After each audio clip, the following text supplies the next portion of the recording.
Hey y'all, it's your girl Claudia Jordan, and we're back with TGIF. We're here to spill the tea and break down the biggest headlines in the news and on social media. But later on the show, we are catching up with actress and the host of OWN's new relationship series, The Never Ever Mets, Taronda Jones, and she is amazing. Now sit back, relax, and get ready to sip on this hot tea. Please welcome Al Reynolds. What's up, Al? What's going on, Claudia?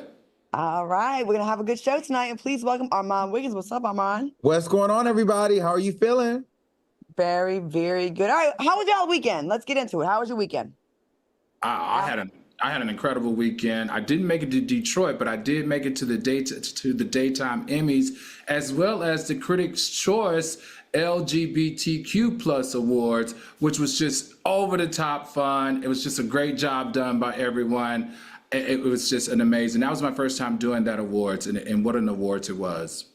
All right, Armand, how about yourself? Yeah, I had some solitude this weekend. I was chilling at the house, and then I kind of went out to the little Pride Festival here in Hollywood. Then I went to a couple of day parties, and then I got the chance to see Bad Boys. It was so good. Oh my God, best movie I've seen in a while.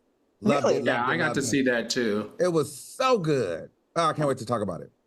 All right. Okay. Well, I'm out here in DC. I'm going to the White House as soon as we're done for the Juneteenth celebration. I will. Oh, me too. All right. Good. Take a bunch of pictures and all that.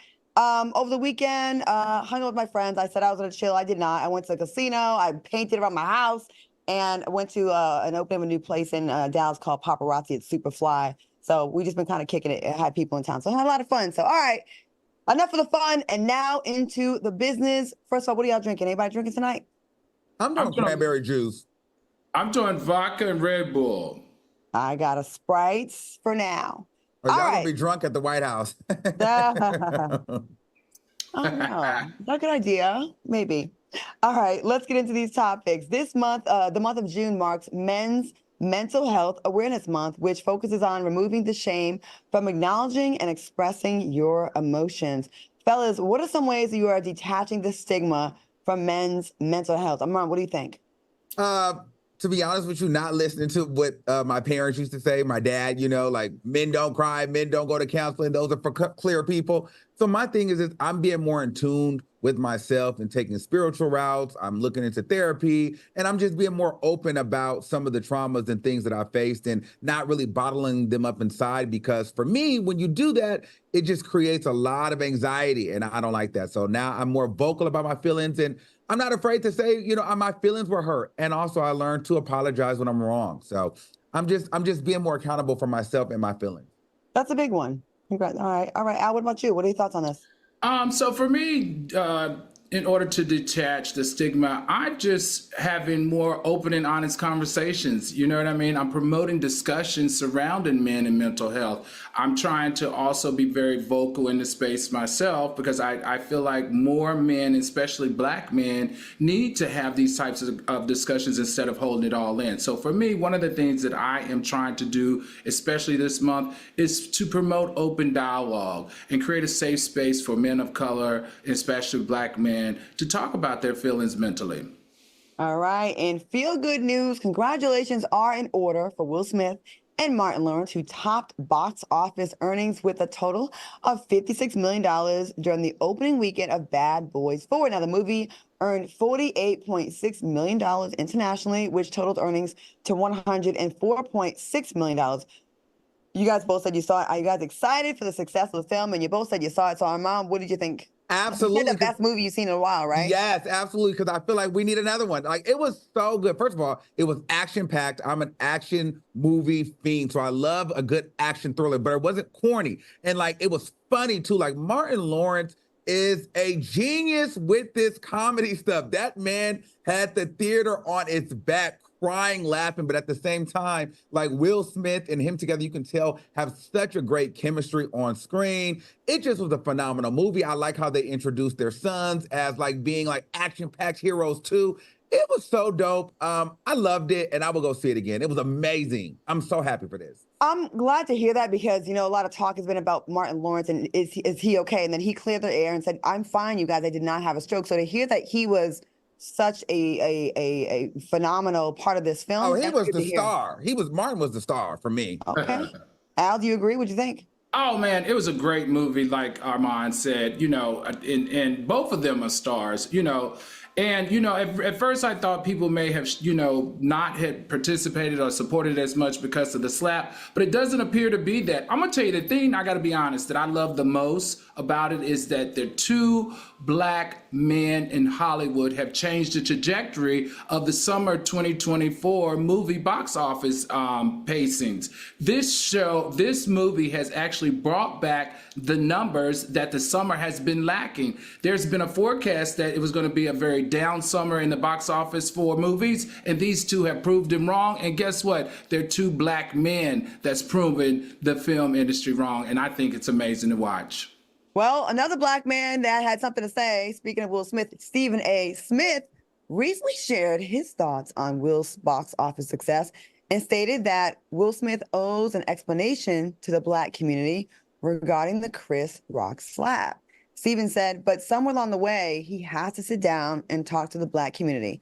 You can see all the white people around Will Smith all you want to, but black folks have loved and revered this man for decades. He also added, but you gotta have a conversation. All right, I want to ask you guys, does Will Smith owe the black community an apology? Al, what do you think? See, this is the best thing about Will Smith. Will Smith is just a bona fide star. He's been doing this for so long. I feel like Will Smith is going to give us this conversation. I think that his hands were pretty much tied until this franchise movie was released. Now that this franchise movie is released, they are going to allow him to talk a little bit more about it. And he hears his fans. He and his entire family hears their fans. And he's definitely in the near future. I don't know who he's going to give that interview to, but I do know for a fact that he will be addressing the slap more than what he just said before. He said before he lost it, he had a breakdown and he wanted people to know that it was from his childhood trauma. And that's all he spoke in that space. But I promise you, Will Smith will talk on this in the very near future. And I can't wait to hear what he's got to say. All right, Amon, do you think that he owes the black community a conversation, as Stephen A. Smith says? I think Stephen A. Smith is a hater for this because we don't care. We still want to go see the movie. At the end of the day, Will Smith can have that conversation, but he can have it on his own terms. He apologized to Chris Rock. He said he wanted to talk. Chris Rock said that he wasn't ready to talk. When he's ready to talk, they'll do the sit down. But owing us a full-on conversation, he can do that when he's ready. What he's really trying to say is he needs Will Smith to give us clickbait for our podcast. We don't care about an apology. We want a trigger button headline so we can go run with it and make some money. Like, let's be clear. If Will Smith got on here and said, I apologize to the black community, big whoop. You guys want him to talk about his relationship with Jada and really get into some stuff so you can make money on your podcast. Don't try to make it seem like you're just so here for the black community and you want an apology because you're just so upset and he owes us this. No, y'all want headlines. And at the end of the day, his focus was getting this movie off the ground, selling out those box offices, and he did what he needed to do. And later on, if he decides to have the conversation, then you get your headline. But don't try to crap on his moment and bring it back to the slap that happened 2 years ago, which he addressed. That's an interesting point. People did make a lot of money off of that. I will say it does appear that people have turned the page on this to support the movie like this. I remember working with a big A-lister before that had some controversy around the opening of a movie. And it greatly affected the numbers, and people stayed home and they protested. It doesn't seem like people are protesting this movie over that. So I think maybe we've all moved on past this, except Stephen A. Smith, perhaps. All right. It's been announced that Howard University will be revoking Diddy's honorary degree, returning his $1 million contribution, and terminating his $1 million pledge agreement from the Sean Combs Foundation. Armand, did you see this decision coming? Oh, I'd be lying to you if I said I didn't, of course, rightfully so. I mean, I feel like with this Diddy stuff, the bridge is crumbling all the way down and we're just going to see him lose it all. Diddy is really done. I mean, Diddy done. It's over. There's really nothing really to talk about. And at this point, is he going to go to jail or not? Because he's losing it all. And I'm not surprised if he continues to lose more. And I'm sure he will. Okay, Al, what are your thoughts? I'm really excited, and I am very pleased that Howard University has taken this stance, and they're sending a message very loud and clear that type of behavior is unacceptable. And even though HBCUs do need money for their endowment, they don't need it that bad. I think the fact that they put their ethics and their standards and values before the money just lets everybody in this space know that behavior and his abuse of women and violence like that will not be tolerated. I stand with Howard on this one. This is a big deal for Howard to take this step. It really is, and I salute them as well, because I think they really wanted to show that they are disassociating themselves with him, and this is a major step. You can't, act like you ain't with the shenanigans and then keep the money and continue to benefit from it. So it says a lot, especially in the face of, again, these schools do need funding. So that's a big deal. Salute to you, Howard University. But, All right, can I ask you guys a real quick question? Please. Did they really have a choice? Like, could you imagine them keeping them? Like, at some of this stuff, these companies that have aligned with Diddy, these schools, they have no choice. They have no choice but to give it up. They have no choice. Basically, everything that Diddy has had his tentacles on is mud. Like, if you have to cut ties, or you're somehow looking like you're co-signing. Associated, yeah. All right, it's a big deal. In other Diddy news, the father of the late Kim Porter, Jake Porter, recently shared his thoughts on the footage of Diddy assaulting Cassie in a hotel hallway. Jake told Rolling Stone, "You can say I was disgusted with the video, and I wouldn't treat my enemy like that. It was despicable. I couldn't believe it. I was in Vietnam, and I wouldn't do that to my enemy." Jake also stated that he never witnessed Diddy assault Kim to that extent, but wondered what in fact took place behind closed doors. Wow. Al, what are your thoughts? So I have mixed reviews or thoughts on this. I think I definitely acknowledge and appreciate how he acknowledged the severity of what he did to that young lady. I love the way he denounced that and said that that was beyond and beneath anything that he's ever seen. However, I just don't understand how Diddy and Kim have been together, for almost 30 years. And even outside people have heard the rumblings around how he used to treat Kim. So I'm just trying to figure out, how did he not hear that? And how did no one in the community bring that to him? So that's my only question there. But I do like the fact that he said, absolutely, that behavior is disgusting. He denounces it, and nobody should be treated like that, even their worst enemy. Okay, Armand, what do you think? Yeah, I feel like the father knows a little bit more than he's leading on, because he still also said in the interview, or when he was speaking out, that, Kim loved Diddy, but he wasn't sure if Diddy really loved her, or if Diddy was capable of loving anybody, And so it seems like, and he also said that, she still loved him, and why she loved him, she couldn't live with him. So he knows something, like, why your daughter can't live with the man. If you know that your daughter loves the man, but you don't think that the man could really love your daughter, like, something. And he talked about how Diddy was mean and evil to a bunch of people. So it's like, a little bit more than you're leading on, but I feel like he might feel like Diddy has something to do with his daughter's death. I kind of feel like he's stuck between a rock and a hard place, right? Because if he says he knew that all this time his daughter was being abused and you didn't say nothing till now, he gonna look crazy. And if he says he didn't know all the way, like, he's like, what? Were you not in your daughter's life? But I will say this, I also got to think about this stuff that we've all done, right? Like, do you guys tell your moms if you do drugs? Do you guys tell your mother and your parents or family members that if you've had sex acts that you would not want them to know? There's things that about us, I'm not gonna speak for y'all, but about me, my mother will never know things that have happened in my life. You know what I mean? Like, I've had relationships where there's been some major issues, and I didn't necessarily tell my mom. So I'm kind of torn. I'm like, I do think he knew something, but he cannot say I knew all along, because he would look crazy.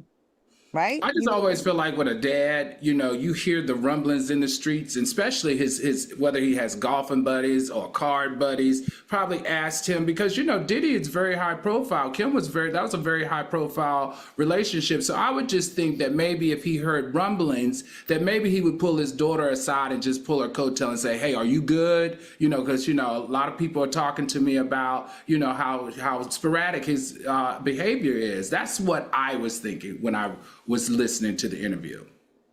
I hope that we get the answers, especially the family, more so the family than us, but I hope the family gets the answers so they can kind of like rest with this and be at peace at what actually really happened to Kim. Coming up next, we are chatting with actress and TV host Tarana Jones, and later, are marriages becoming taboo? Stay tuned, we'll be back.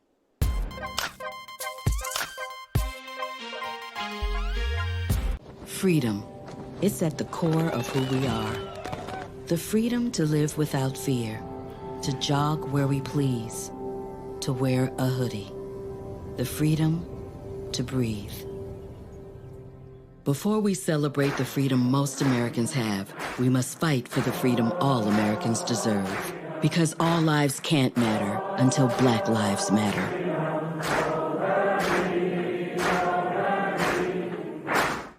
we are chopping it up with the host of Marriage Boot Camp, Dr. Ish Major. Welcome to the show. TGIF. When you and I sit down and have a heart-to-heart with no phones, no distraction, am I your person? That's the question. Every weekday. Kelly says, I love Ish on my screen. Is he single, asking for a friend? Join the chat. I am single, Kelly. Who's a friend? Kelly, who's the friend? Please comment back. On Fox Soul. This one's for the real ballers and shot callers. The sisterhood of women in tech. They're discovering cures, building apps, and programming the blockchain. They're CEOs, worldwide hustlers who can make it rain. They're tearing down the old boys club and seeing big gains. Because when women in tech come together, you know they make that change. My mom wanted my life to be better than what she had as a kid. When I became a mom myself, I feel like my whole world changed. You don't have to be a climate scientist to want to protect the earth. And you always want the next generation to have something better than what you had.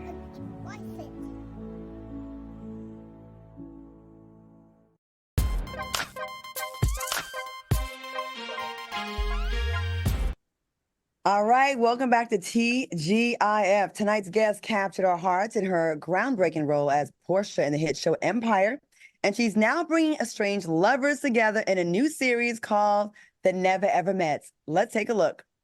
What if you were about to meet the man you'd been talking to online for months or even years? I just can't wait to experience your love that you have for me. I'm Tyranda Jones, and I'll be your host. You are all here today because you are in a relationship with somebody you have never met in person before. We've been doing this for 12 years. What? You have not met him in 12 years?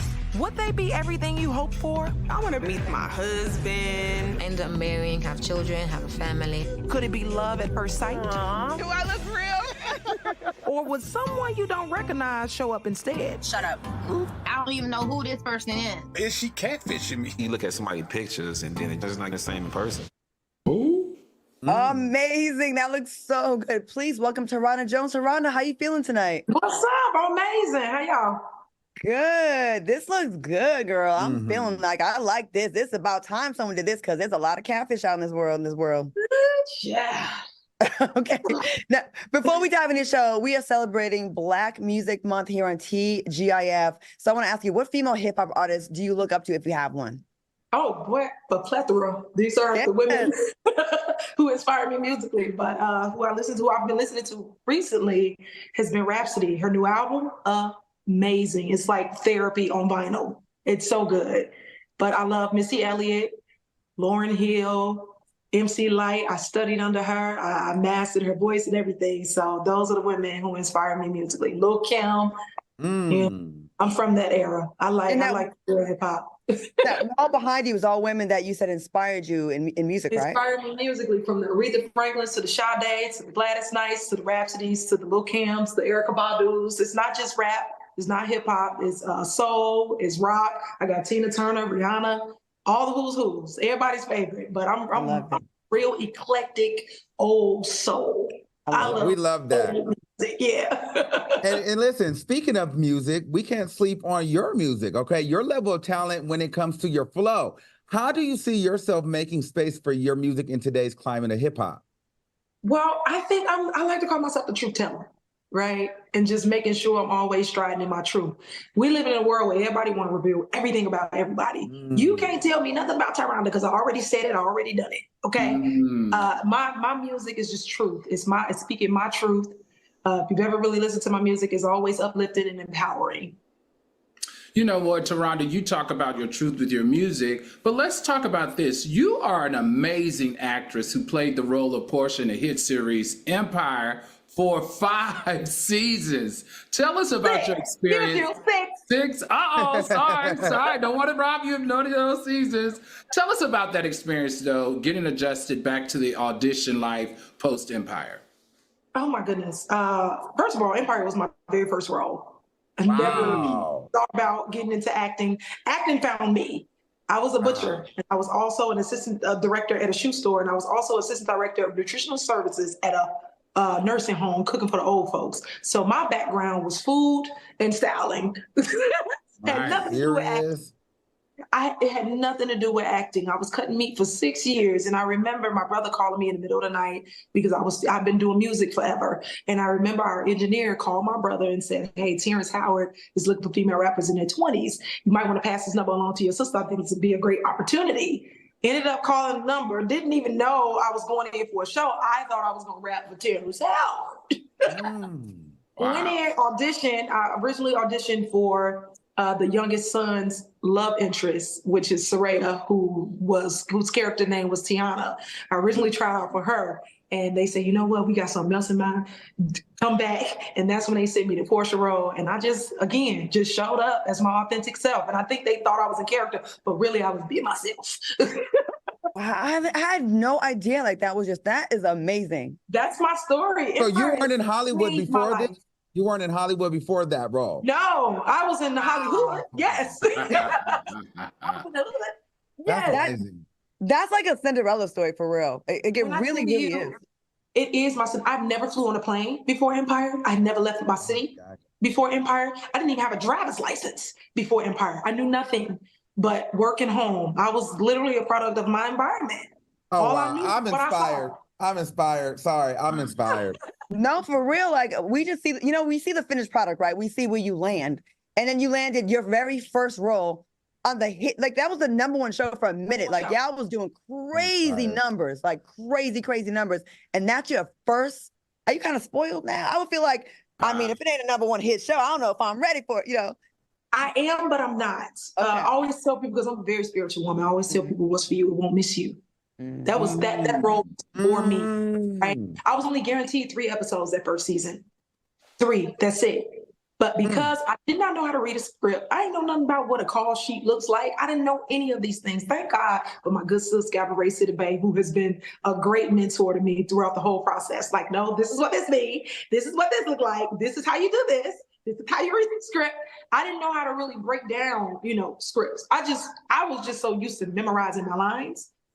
But I would get so nervous. You would never know, but I used to get so nervous. I couldn't really spit out the lines, right?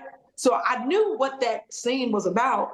I was just ad-libbing everything. My first 2 seasons, I didn't really go by the script. I was ad-libbing everything, and they loved it. So it sounds like you was just supposed to be there. Like that was just that's what God wanted you to do. Yeah. Well, that's no, thank you. That's amazing. Tarana, let's switch gears now and discuss your new show, The Never Ever Mets. What can you tell us about this series and tell us why we should watch it? Well, first of all, it's entertaining, but it's also a learning process for people who are either stepping into relationships or considering getting into relationships. But the show is basically a show about couples who have been dating virtually. They never met each other, but I come in, I bring them all under one roof in the same circumstances, in the same situation, to see if their love can withstand in the real world versus behind a telephone and FaceTime and 24/24. So I bring them in to see if there's a real connection. The premise of the show is, I feel like we lost the essence of connection, especially after COVID. Everything, we just slipped into the metaverse. We just slipped into everything becoming virtual. Like even right now, we virtual. But I think we lost the essence of like what real connection feels like, especially with social media being such a big part of our lives. We don't even know what the real process of anything is anymore because we're so used to instant gratification. We get mad we don't get enough likes on our Instagram posts. That's that instant gratification. We get mad if somebody don't DM us quick enough. It's just, everything is just microwavable. We want that microwavable life. Like I said earlier, I'm such an old eclectic soul. I'm the type of girl, I'd rather meet my man at the Starbucks after I done dropped a napkin. Help me pick it up. We lock eyes and we fall in love. That's that. I'm not with the dating apps and things like that. I tried it. Nothing to the people who do it, but I know this is the way of the world. This is the climate of dating now. But the climate of dating is so trash right now because there's no real connection. So the premise of this show, even though I hear a lot of people talking about like, what is going on this show? We're trying to bring back real connection. And we also made it a safe space. You know, people on dating apps can be a little weird, but when you meet up with folks, I've heard some horror stories where, you know, women come up missing. So we created a safe space for these people to meet up where there are cameras, people there to make sure that it's a safe environment. Okay, I got a two-part. One thing, like, so are these people like legit, like it's not casted, it's like real people, real stories? These are real people. These are real people. Okay, now, and after working closely with these couples, would you say there are more pros or cons when it comes to online dating? Give us the tea. A little bit of both. Right, right. It's a little bit of both. Like I said, I'm not totally against the dating apps. You think about, like I said, my good friend Gabrielle Bay. She's married to her person she met off a dating app. They got 2 beautiful twins together. They met off a dating app. Lonnie Love, oh man, he's off a dating app. And look at them. They just loving on each other like it ain't nobody's business. So I've seen some successful love stories from dating apps. The con is you could be whoever you want behind these screens. That's the only downfall. Because I tried the dating app, right? And I met a brother who was acting like he had all these fancy cars, all these fancy houses. The whole time he sleep on his grandma couch. Oh, wow. So let You me can ask be you a whoever you question. want behind these apps. So let me ask you a question. You know, hiding behind these URLs, hiding behind these profiles. I need to know now. Give us the real tea. How did some of the couples respond to being catfished when they met in person? You think they were catfish? They were FaceTiming and Zooming one another. I don't think they were catfish. I mean, but I did have a couple young ladies who were like the filter queens, right? And one of the guys did mention in the confession, I don't really know who showed up. I ain't really know who that was because she looked totally different. Ooh. And I think that's the whole thing that I'm talking about, the cons with the dating apps and things. Even Instagram, it's not real. It's an illusion. I feel like everything virtually is just simply an illusion. You could be whoever you want. You could be rich, you could be famous, you could be anything you want. But once they cut that screen off and once they end that video or whatever it is they're doing, you ever notice when people you're with, they're not really present because they're too focused on capturing the moment on the phone. You make sure you get the pictures, making sure. I'm not that girl. When I tell you I'm a times girl, I enjoy the moment. I'm not quick to pull out my phone for everything. Sharon, I want to ask you, before we get to this game I want to do with you, doing the show, right? You mentioned you tried the dating apps once before. At the end of the season, did it make you more open or less open to try it again? Or I don't know if your relationship status, or to even tell your best friend, hey girl, you should or you should not. Hell to the no. Okay, that's what I want to know. Okay. Yeah, all right, I'm gonna leave that alone because I want folks to watch season 2. All right, Tawana, before you go, you know, it's only right. We challenge you in a fun freestyle game because you are the freestyle queen called Catch the Flow.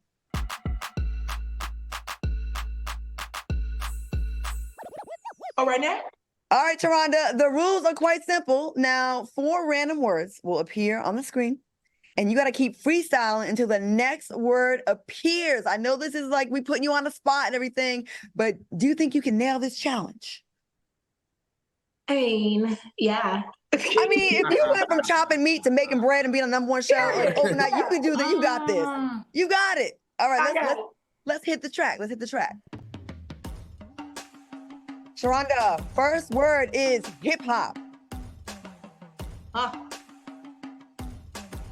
got it. Hey, look, I be jumping, skipping on a beat like it's hopscotch. I'm top notch when it comes to this hip hop. I'm grown.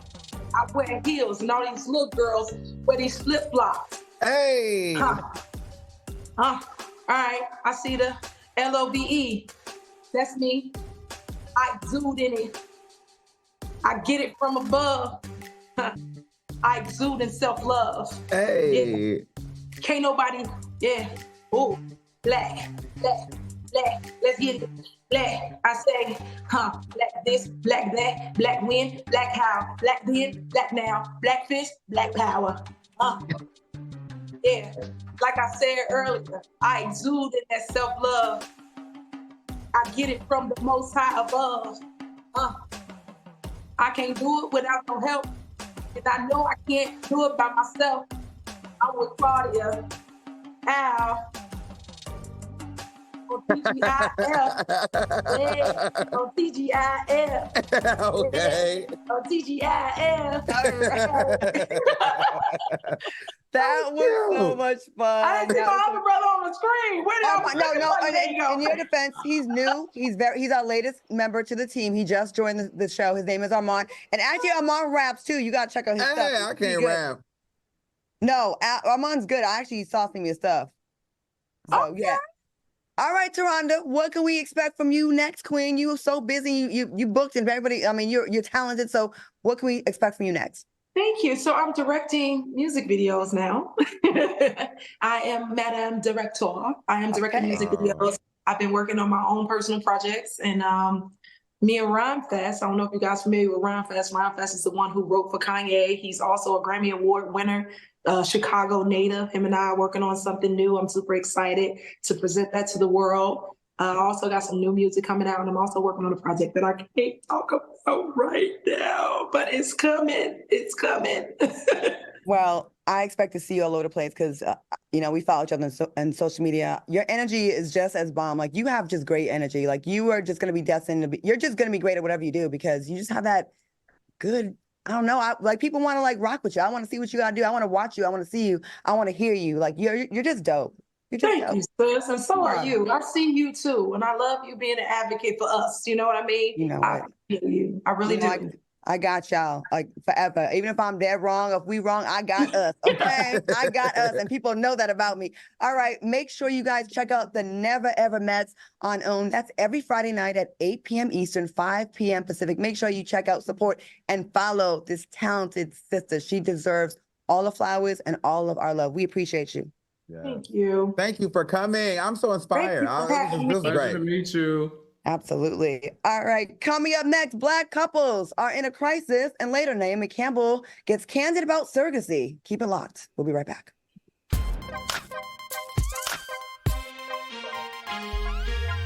My mother was always very familiar with her neighborhood, but one day she stopped at the stop sign for much longer than usual. And she didn't know whether she should go forward or turn, and she wasn't even really sure where she was at. It was very unsettling for her. I felt so much better after my son told me, "Mom, I don't want you to worry or be afraid. I'll be there for you, and we'll figure it out." We are chopping it up with the host of Marriage Bootcamp, Dr. Ish Major. Welcome to the show.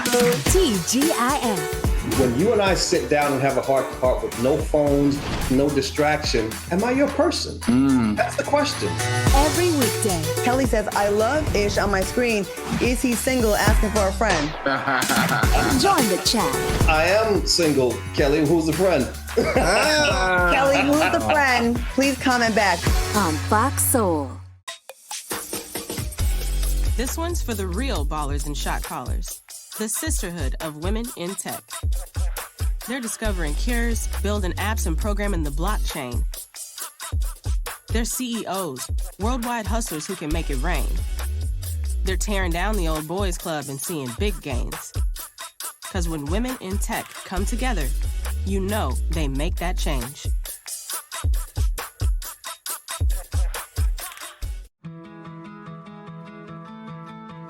There was a time in my life where I was extremely homesick. I decided that I needed a pet. When I first saw a turtle, my heart was full. He jumped up and kissed me and jumped right into my arms. I immediately went up to the volunteers at the shelter and said, I want him. He's got to come home with me. Now I'm anything but lonely. Every day with Turtle is a perfect day.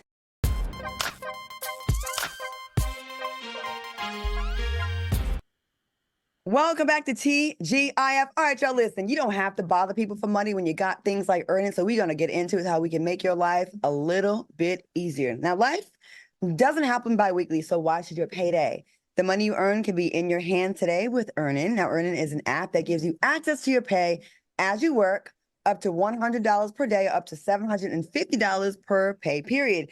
Just go ahead and download the EarnIn app and verify your paycheck. Then access up to $100 a day as you work and leave an optional tip if you like. Any money you access plus tips are automatically repaid from your next paycheck. You don't even have to think about it. I think this is a great situation. Like we've said before, listen, nobody wants to be harassing folks to like, can I get a few dollars until payday? You can borrow against your own payday night. That's why I personally think this is amazing. Make EarnIn a part of your financial routine and join EarnIn's over 3.5 million customers who say things like, when I think about EarnIn, I think about financial stability, security. It gives me a lot of peace of mind. Go ahead and download EarnIn today, spelled EARNIN, in the Google Play or Apple App Store. Now, when you download the EarnIn app, please type in T under podcast. When you sign up, that'll really help the show. That's TEA under podcast. Now, that's subject to your available earnings, location, daily max, and pay period max.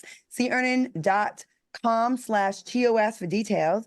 EarnIn is a financial technology company, not a bank. Bank products are issued by Evolve Bank and Trust, member FDIC. Al Reynolds, tell us about your experience with EarnIn.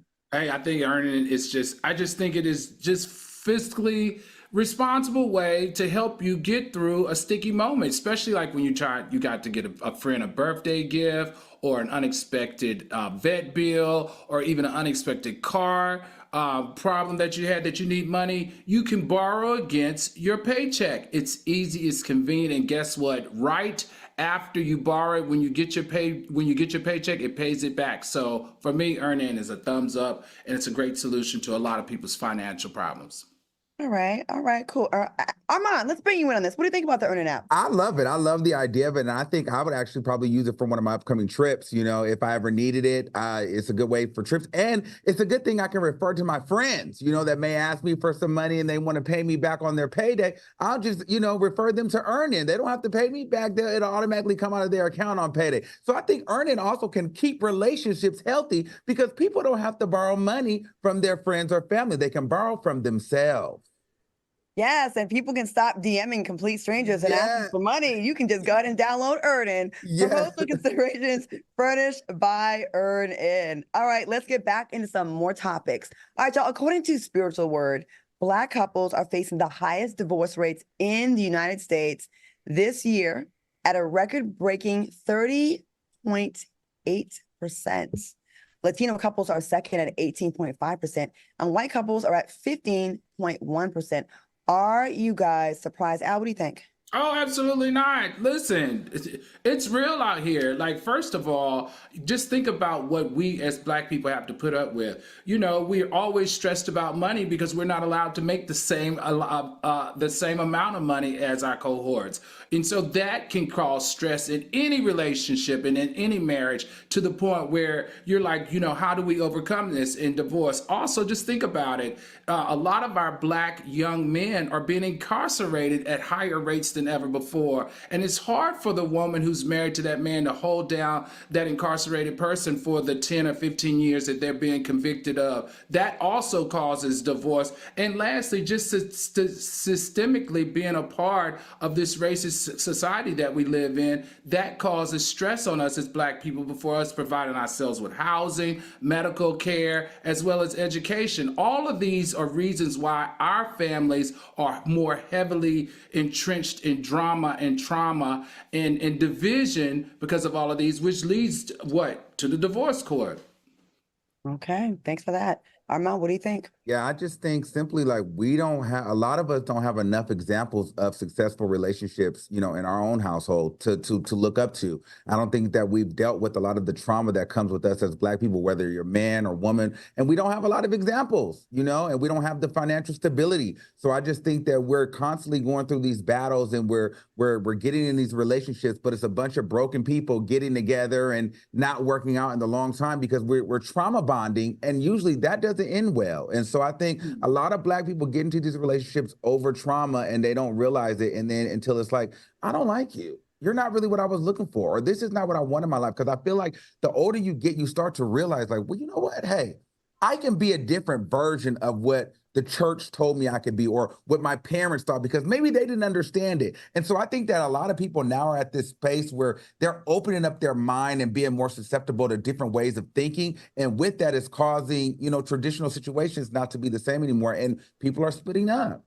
Yeah, I've always romanticized traditional relationships, but then I think back about it.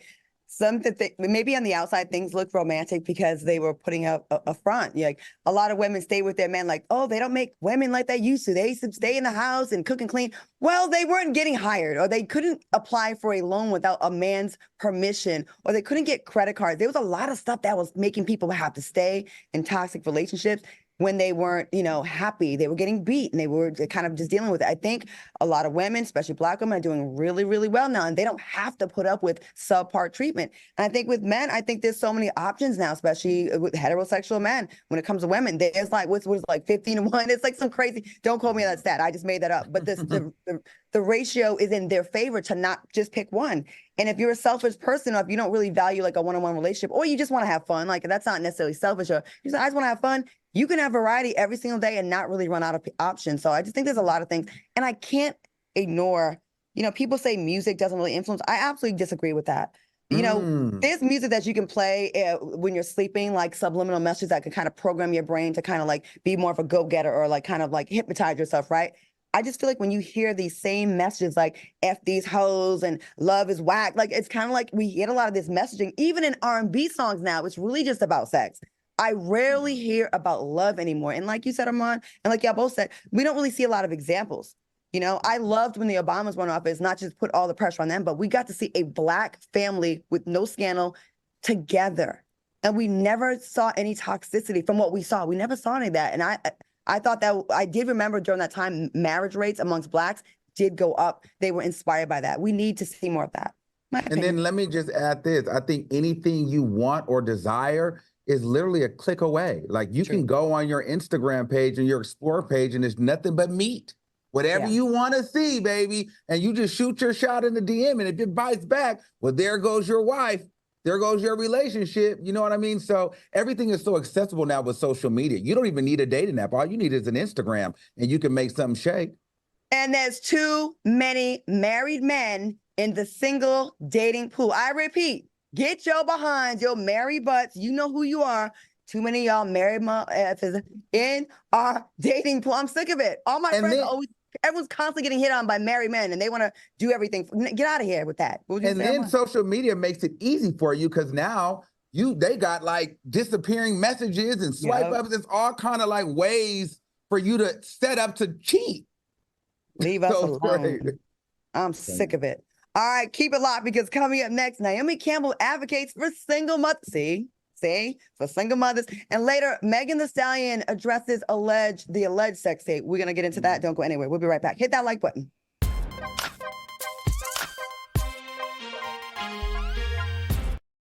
My mother was always very familiar with her neighborhood, but one day she stopped at the stop sign for much longer than usual. And she didn't know whether she should go forward or turn, and she wasn't even really sure where she was at. It was very unsettling for her. I felt so much better after my son told me, Mom, I don't want you to worry or be afraid. I'll be there for you and we'll figure it out.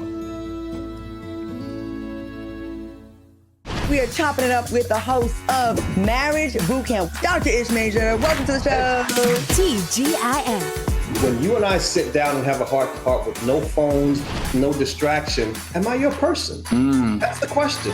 Every weekday. Kelly says, I love Ish on my screen. Is he single, asking for a friend? Join the chat. I am single, Kelly. Who's the friend? Kelly, who's the friend? Please comment back. On Fox Soul. This one's for the real ballers and shot callers. The sisterhood of women in tech. They're discovering cures, building apps, and programming the blockchain. They're CEOs, worldwide hustlers who can make it rain. They're tearing down the old boys club and seeing big gains. Because when women in tech come together, you know they make that change.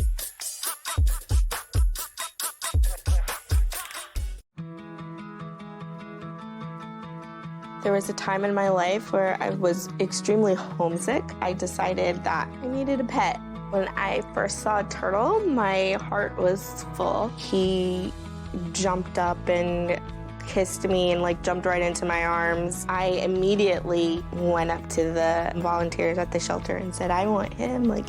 He's got to come home with me. Not anything but lonely. Every day with turtle is a perfect day.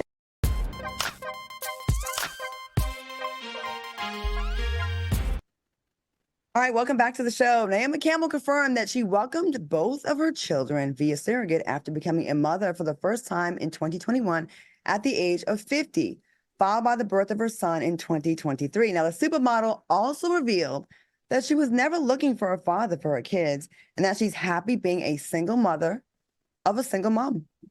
Do you think Naomi Campbell is breaking or continuing generational curses by finding normalcy in being a single mother? Armand, what do you think about this? I think a lot of times it's inevitable that some women will be single mothers. So I think when you have a beautiful woman like Naomi Campbell as your example that you can look up to, and she's proudly standing as a single mother and doing it in her 50s, I think that it's inspiring for some people that will be their reality. At the end of the day, I think that it's inspiring. And I think that she's breaking generational curses, and I'm happy for her.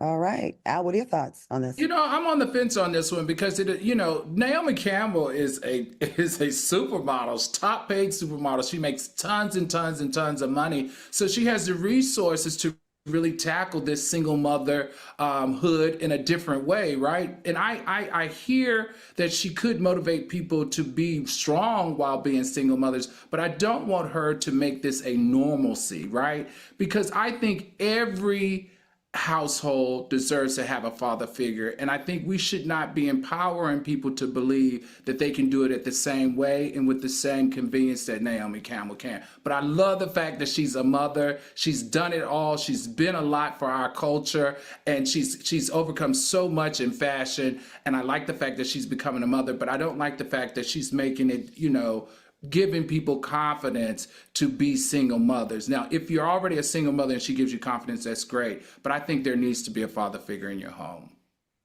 Yeah, I agree with both of you. I'm going to say this. On one hand, the reality is the ratio, like I said earlier, it's not for us. The numbers are not for us. Everyone's not going to have a husband. There's just not enough people out there. There's not enough, the numbers ain't numbering.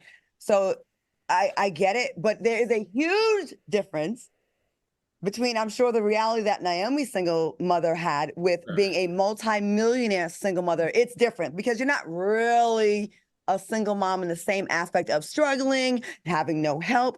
You can, at the snap of a finger, have nannies help you out. You can have people hold your babies for you. You can have people holding you're not doing a lot of I'm not saying she's not. You don't have to. You have the resources to make it a little bit easier and less struggly.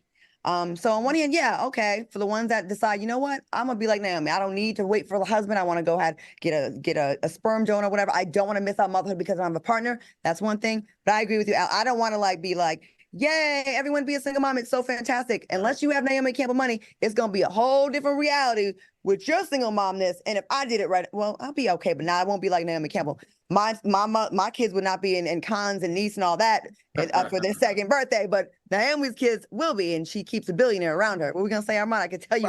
I'm just saying, because I know there's a lot of women that want kids, and at a certain age, that women it's harder for them to have kids, but they can't find the right person. And so, should they just never fulfill their dream of having kids because they can't find the right guy? Because I know a lot of women some of them just I just want the baby. You can go. Yeah. I don't think a woman should not be able to have a kid because she can't have the man too. If you can't have the man and you're strong enough to have the kid, have that kid. If you really want that, yeah. I agree with that as well. I feel like people, like myself, I waited because I was always like, it's not the right time, it's not the right guy, And before you know it, that fertility window closes up on you. So yeah, I get what you're saying. I agree with pieces of what you both said, and I think it's a good conversation to have. All right, this heifer, Yolanda Saldivar, the killer of the late singer Selena, who I loved. I can't stand you, Yolanda, may be approaching a conditional release in 2025. Y'all better not. And she's looking to get right back to work. Okay, in an interview with a BBC, Yolanda mentioned, that she has aspirations of one day working with singer Shakira. I'm going to ask you guys if you guys would hire Yolanda to work for you. But I'm going to go first because I feel very strongly about this. I cry every single time I watch the Selena movie. First of all, J-Lo killed it. Amazing job portraying Selena. But secondly, realizing how much like Tupac, how much Selena did by such a young age, only for it to be your own people, someone so close to her, to plot against her, to manipulate her mind, to have her thinking that I'm the only one that got you, and to murder her like this. I can't believe she's already up for parole, and you have the audacity to put it out there that you murdered your other client, you're still in prison for, and you're already putting your resume out there to work with Shakira. You better not think you're going to get anywhere near close to Shakira. Shakira, people, you better stop this. Don't even let her come to a concert. I cannot believe she's this arrogant. Armand, what do you think about this? That would be career suicide for Shakira or any other person that lets her work for them. So that's never going to happen. She's out of touch. She's been in jail for 30 years. What are you going to do to help my career? Shoot me? You get what I'm saying? So at the end of the day, Yolanda can't add anything to anyone's career but negative publicity. So at this point, I don't see it happening. It's just wishful thinking. But girl, get up out of here. We don't want it. Girl, bye. Al, what do you think? I can't imagine hiring her or wanting to work with me, and she gets infatuated. Next thing you know, she's stalking me like she stalked, Selena, and then after that, she kills me. No, I absolutely would not hire her. I didn't rehire a personal assistant who lied to me about my itinerary. Never mind someone who murdered someone, and now you want to come back around here and get that heck up out of here, lady. Coming up, Megan Thee Stallion responds to the alleged sex tape that they're talking about all over the social media. Stay tuned. We'll be right back. Armand, we have words for you too. Oh.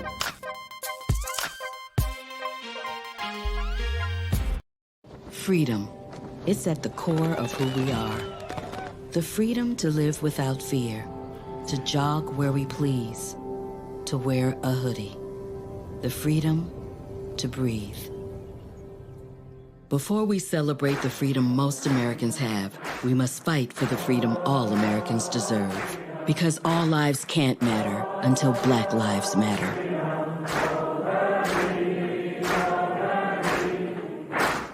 We are chopping it up with the host of Marriage Bootcamp, Dr. Ish Major. Welcome to the show. TGIF.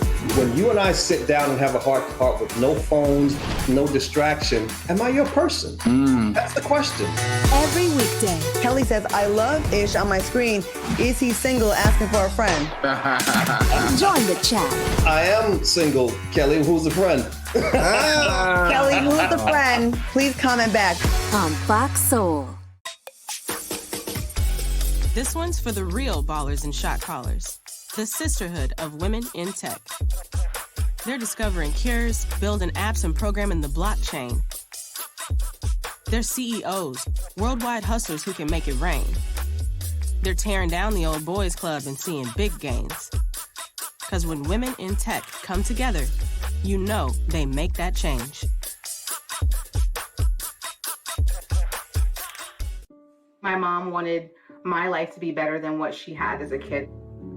When I became a mom myself, I feel like my whole world changed. You don't have to be a climate scientist to want to protect the earth. You always want the next generation to have something better than what you had.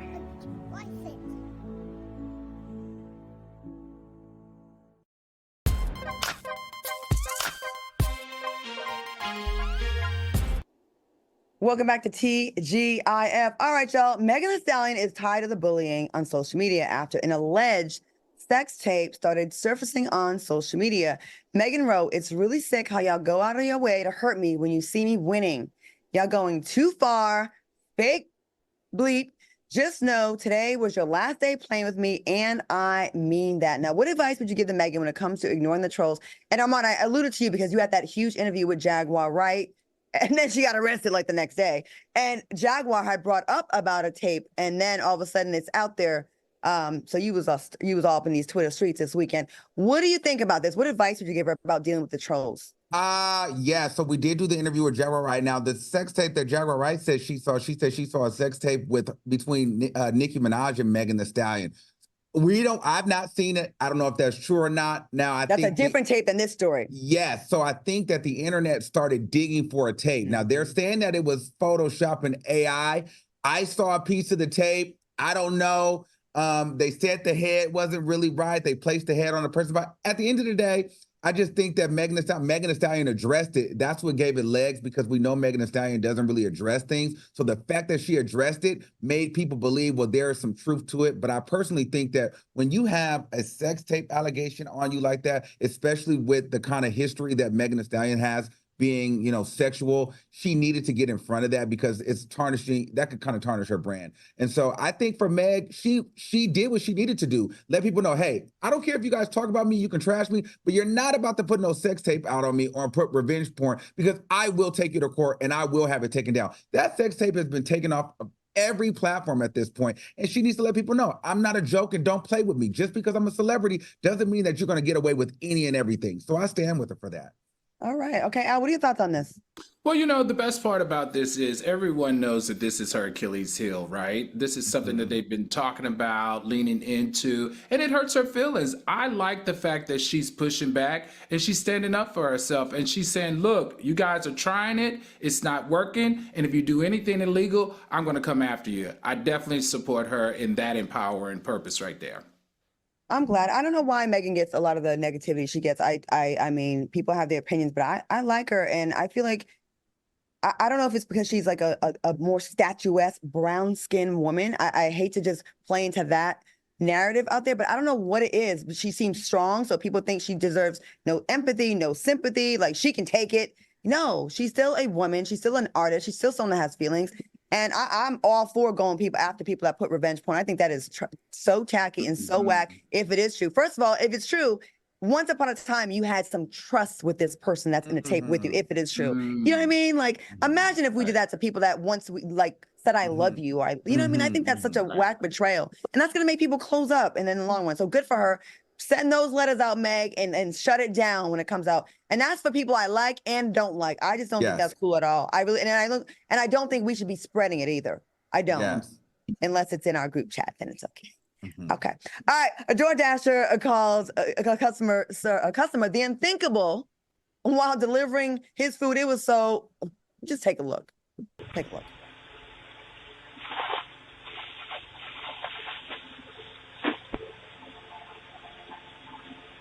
Here's your food. All right, y'all. What are your thoughts on this craziness? And he had to see the Ring camera there. Al, what you think? Hey, listen, I think the person who recorded him and made this go viral did the right thing. Not only is he going to get in trouble with DoorDash, but everyone else who saw it knows his name. They're going to make sure he feels the wrath of his racism, which I'm in 110% support. And on top of that, I hope she didn't eat that food at all. I hope she threw it out, because I wouldn't trust anybody who speaks like that or speaks that racist undertone who's delivering my food. You're so racist against Black people, then why are you a DoorDash driver? Oh, because you need it, because you need money. So shut up, give good service, get your little 4 or 5 stars so you can keep getting your work. And you over here saying chat down N-word. I thought that was disgusting. Armand, what do you think?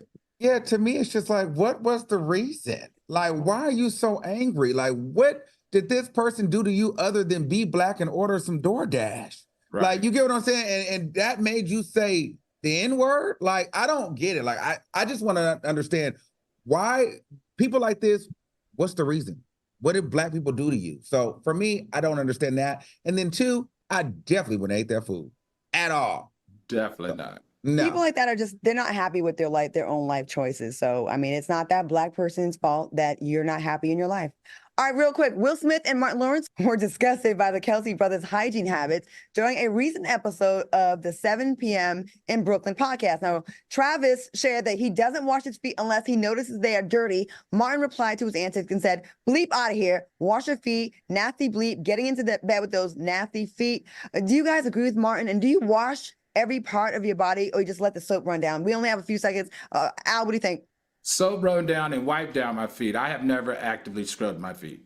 Oh, my goodness. That's that other side of hell. Okay, Armand? But I don't feel like I've done that either. I feel like I wipe my feet. You wipe it, but you're not scrubbing it. I don't feel like, But I clean my feet every day. We gotta go. I take a washcloth and scrub it down. Next time y'all do it, I need y'all to take a picture and show me how brown it is. I promise you, it's gonna be filthy. I want to thank our special guest, Taronda Jones, and my co-host, Al Reynolds and Armand Wiggins, for joining me tonight. Thanks for watching us on YouTube. Stay tuned for Fox Soul Face Up. See y'all tomorrow. Y'all dirty.